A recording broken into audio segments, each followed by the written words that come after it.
Hello and welcome to Yerushalmi Berachos Daf Chavches in the Ozohadar print. I just want to start off that two things. First of all, I'm going to carry over from what I spoke about last time. It was a little long, but basically when there's a Machlokes between Bavli and Yerushalmi, and do you follow who's closer, etc. But I just want to say that the contrast is always very awe-inspiring to me, that you have the Chassan is Pater and Kriya Shema and the story of Rabbi Gamliel about how he got married and his Talmidim asked how he still said Shema, and then you have the next Mishnah, which is how he becomes an Aval when his wife dies, and the Talmidim ask him, about his actions and trying to learn halacha, and that contrast of, I one time heard at a Shavuot Berachos, someone one time said to a Chassan, which was, I guess, sobering, because based on the Gemara in the Bavli, it says you're supposed to break the glass, and like Tosas says, to sober him up. So he said that in life, people basically gather 4 times in a person's honor. When they're born, for their bris, for their bar mitzvah, the second time, and the third time is at their wedding. So he said to the chassan, he said, just remember, you've done all 3 now. The only other time people get together in person's honor is for their funeral. Very sobering, and I wouldn't necessarily recommend saying that at a Shavuot Berachos, but nonetheless, some people, have their opinions about what they want to share, and this person thought it was appropriate. But anyway, the point is, it is true generally, and person should live his life to the fullest. And you see that very, very stark contrast of a wedding and death. Okay, so I want to apply what we said last week, because there's a phenomenal story of Yerushalmi here, which is awe-inspiring as well, and then literally apply what we just talked about, because it's literally an application of everything we talked about, Bavli versus Yerushalmi, and halacha, and how to understand things. So here we go. So the Bavli, remember, is talking about whether a chassan is allowed to be with his wife. That's why he's spotted from Shema. He's Tarid, she's a Basula, etc. So they asked the famous Shaila, and it's Machlokes, Rav and Shmuel, about whether a chassan is allowed to be with his wife the first time on Shabbos, whether it's allowed or whether it's prohibited. So the Gemara says that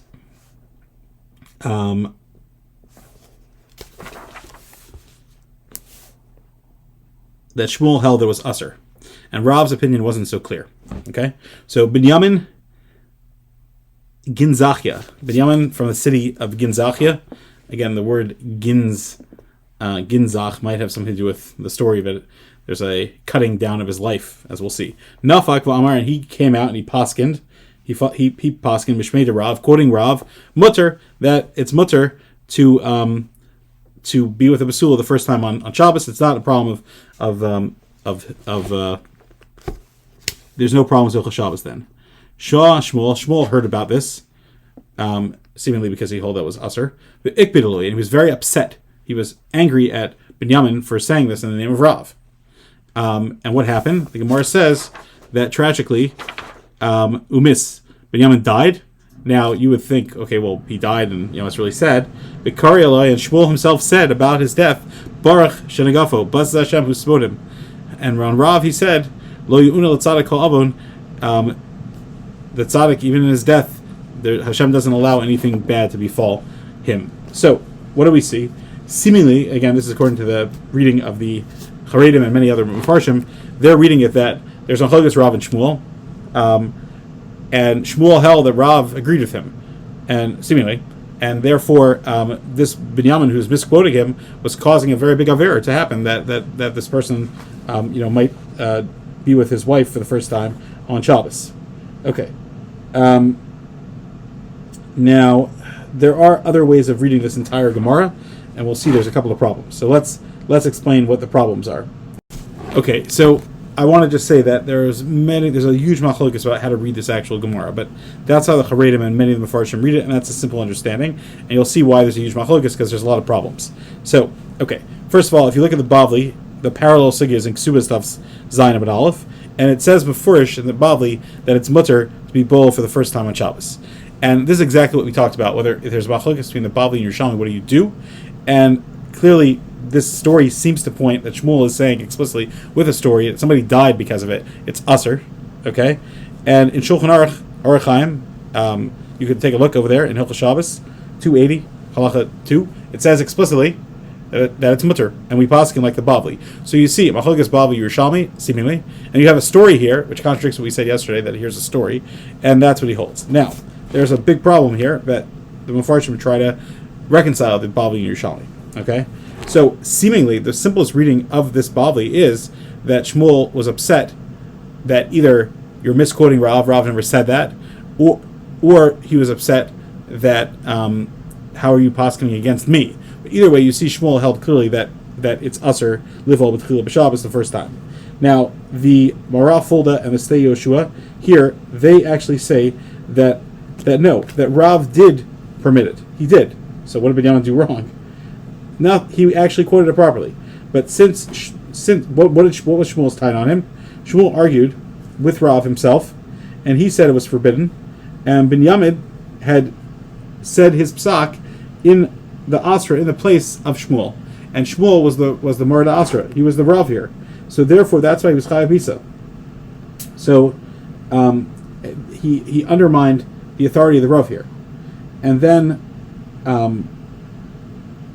what's the Yu'una Tzaddik Kol Oven now? How is Rav spared? Rav was spared because even if his psak is right in his area, it shouldn't be applied here in Shmuel's area. And that also would have been something that hurt Rav. That's how they explain. But here's what's even more wild, because it literally ties into what we spoke about yesterday, and that is that in the Bavli and Ksubas Daf Vav Amud Aleph, it says explicitly that Rav and Shmuel agreed. Okay, it says that Rav and Shmuel argued, and that there was a Machlokes whether it was mutter or not. Even though, like I said, the Bavli says it's mutter and Shulchan Aruch says it's mutter. And after they died, there was a huge Machlokes what they held. The Talmidim of Rav said that Rav matered it, which seems to be the simple reading here, and that Shmuel forbade it. But the people in Nardai, where Shmuel lived, they held that Rav was one who assered, and Shmuel was one who matered. So this is very confusing, because here you have an explicit Gemara where somebody died because of it, seemingly because of Shmuel. Okay, so that's a very fascinating thing. There's one more thing that I wanted to bring down, which was a very interesting thing, and that is that the Gemara here refers to the Yerushalmi refers to the sages of the south versus the north. In the Halachas of Avelis, it talks about this. So what does that mean? So basically, the Amoram who wrote the Yerushalmi, who learned up the Yerushalmi Sugis, were located mostly in Tiberia, Sipori, and the Galil. And everything out, and that was more northward of Eretz Yisrael. And everything outside of that, the Haredim says, they call the south. So that's what it refers to when it says south versus north, and there's a Machlokes between the two. And they basically said a little bit disparagingly that the ones in the south, we're the ones that have a scholarship, and the ones in the north, us, the Bali HaYerushalmi, we understand things, but the other ones in the south are not as great scholars. If you look in Yerushalmi Psakim 5.3, you'll see the exact same thing.